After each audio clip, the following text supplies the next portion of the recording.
আজকে স্বপ্নের রান্নাঘর আমি তোমাদের সঙ্গে শেয়ার করবো বেগুনি মুড়ি। তো তার জন্য এই যে নিয়ে নিয়েছি বেগুন। দেখুন আমি বেগুনিটা তৈরি করবো। এই যে বেগুনটা কেটে নেবো আমি। এই যে দেখতেই পাচ্ছি বন্ধুরা, আমি এই যে এইভাবে বেগুনগুলো কেটে নিয়েছি। এরপর আমি এটা নুন হলুদ মাখিয়ে নেবো। ধুয়ে নিয়েছি। এই যে আমি হলুদ দিয়ে দিলাম, নুন। এটা ভালো, এই যে নুন হলুদ মাখানো হয়ে গেছে বেগুনে। এরপর আমি এই যে বেসনটা মেখে নেবো। এই জন্য বেসনটাই আমি আন্দাজ মতো নুন দিয়ে দিলাম। দিয়ে দেবো একটু খাবার সোডা, ছোটো চামচ 1 চামচ দিয়ে ওটা ভালোভাবে আমি জল দিয়ে মেখে নেবো। এই যে দেখতে পাচ্ছি বন্ধুরা, আমি বেসনটা এই যে এভাবে গুলে নিয়েছি, কারণ একটুও ডেলা নয়। এটা এইভাবেই গুলতে হবে, কারণ বেশি পাতলা হলেও হবে না, বেশি মোটা হলেও হবে না। এতে এখন আমি একটু দিয়ে দেবো কালো জিরা। এই যে একটু কালো জিরা নিয়ে নিয়েছি, সেটা একটু দিয়ে দেবো। দিয়ে এটাকেও ভালোভাবে মেখে নেবো।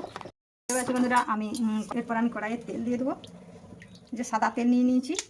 বন্ধুরা তেল গরম হয়ে গেছে। এরপর আমি একে একে বেগুনিগুলো ছেঁকে নিই। এইভাবে তেল দিয়ে দেবো।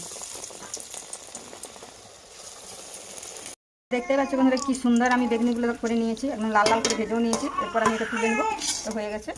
দেখতেই পাচ্ছি বন্ধুরা কি সুন্দর বেগুনিগুলো আমি মচমচে ভেজে নিয়েছি। আর আজকের এই যে সকালের খাবার বেগুনি আর মুড়ি। এই যে মুড়ি নিয়ে নিয়েছি, এই যে দেখতে পাচ্ছ কি সুন্দর হয়েছে।